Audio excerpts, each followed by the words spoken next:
Right now, though, let's bring in our friend Elliotte Friedman, always busy, NHL Network insider. I believe was locked in on some volleyball, but now he's got a minute or two. Olympics never stop. Does it all. Yeah, absolutely, Freeze. Love the colors. First off, Gabriel Landeskog, $7 million. This seems like a fair deal for both sides. How'd the deal get done there in Colorado? You know, I think, Adnan, what everybody just needed there was a timeout. While the break was on where nobody could talk to unrestricted free agents except for Seattle, the negotiations hadn't gone well between the Avalanche and Landeskog. I think everybody took a timeout. They took a deep breath. They kind of got back. Colorado got to 7x7 in the last couple of days. And that's when I think everybody started to realize that it was grind time and it was going to work. And eventually they got to the 8th year, 8x7. I always believe this is where Landeskog wanted to be. He loves Colorado. He wants to win. The Avalanche have a chance to win, and they're going to have a chance to win for a few years. I think the Avalanche also had to know where Cale Makar came in, the second guy far left on that screen. They had to know where that number is before they could finalize Landeskog. Now they know they got it done. I believe that Landeskog wanted to stay. I believe Colorado had a line, and everybody made it work because I think this is what everybody wanted. Now, we were saying what a steal it is right now. 2 more years of McKinnon at 6.3. That number is going to jump up. One other number they're trying to fit in right now is Philip Grubauer, who at last check was making $3.3 million. Their goaltender had a sub-2 goals against. What's the latest there for Grubauer? Well, they're grinding away at it, and they are trying to get it done. But here's the thing. The goalie market for UFAs has been set recently with deals like Markstrom and Binnington. And Binnington is the last one. It was 6x6. And I just don't think Colorado was willing to go there. You know, I think they're willing to go 5x5-ish, but I don't think they're willing to go full 6x6. So I think the two sides are grinding away. I think, again, like with Landeskog, Colorado was going to have a line. And they're not going to go past the line. And I think it's going to be up to Grubauer. Does he want to stay or does he want to go chase somewhere else? But they are grinding right down to the wire on this one. Elliotte, is there another landing spot for Grubauer at that number you talked about? That's a great question, EJ. You know, a few of the GMs were telling me that they were doing the math on the goalies, and they don't think there's enough chairs for everybody. And, you know, so they were saying that if you don't sign a deal early, are you going to get squeezed? And look what's happening. We know Toronto's signing Peter Mrazek. We know Vancouver's signing Jaro Halak to be Demko's backup. I believe one of the reasons that Vancouver bought out Braden Holtby was because Holtby has something else out there. There's also Linus Ullmark. I'm very curious to see what that's going to be. I think Freddie Anderson's going to Carolina. I think it's possible also Antti Ranta could end up in that potential situation. I don't know. I don't know. I'm just wondering who else is going to be spending a big number on a goalie right now, and especially that kind of number. And I don't know exactly where it would be.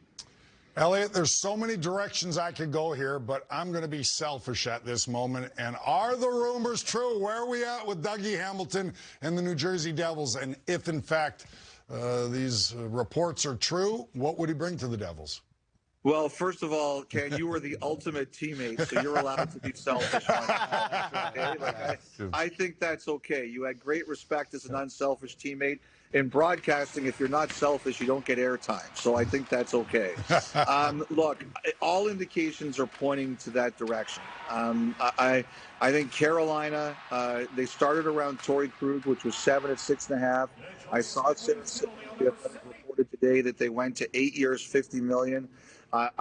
You know, everybody's been looking at Jersey. Everybody's been looking at Jersey, and I think we all knew that New Jersey was going to take a big run at this. I would say right now, as we're 45 minutes before the start of official free agency, I think we're all expecting that, but I can't tell you for sure. I think Dougie Hamilton is going to be a big piece of what they're trying to do there. You know that franchise. They're trying to re-energize. You saw the way the fan base reacted to the pick of Luke Hughes.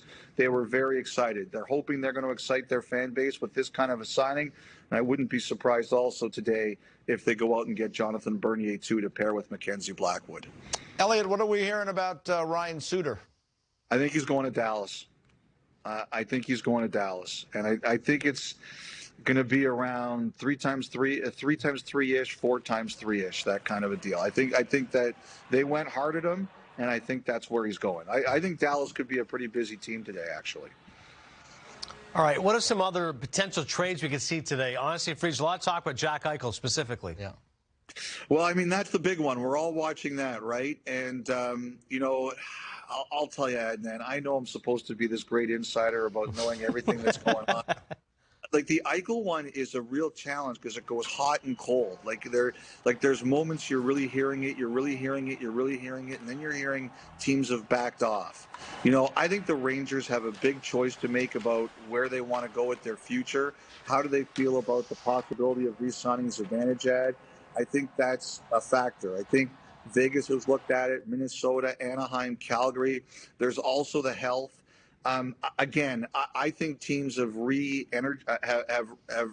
talks on Eichel recently. I think Kevin Adams looks at what he got for Ristolainen and what he got for Reinhart.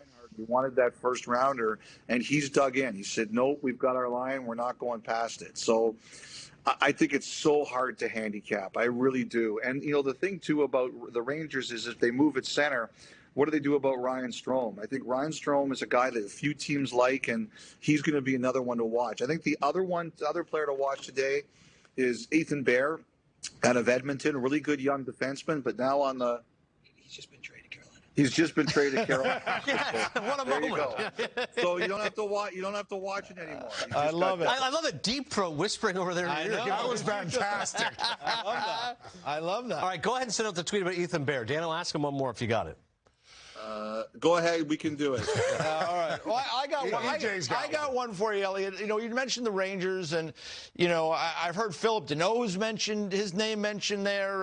What's going on with Phil Deneau? Because he's someone that we all got to see a lot of over the last several weeks with the Montreal Canadiens. What's the latest there? I think that there's a bunch of teams who've been looking at him. I think Vegas. I think Seattle. I think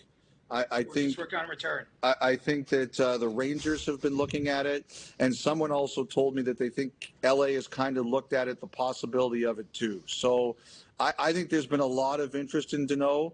I don't think he's going back to Montreal. Centers are valuable in this league, and I'm curious to see where it ends up because I've heard there's been a lot of interest. All right, last one. Aaron Rodgers' contract details. What can you tell me what happened?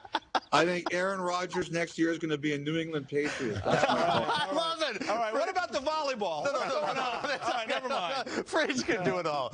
Great stuff, Elliotte. Appreciate you always, man. All right, guys, take care.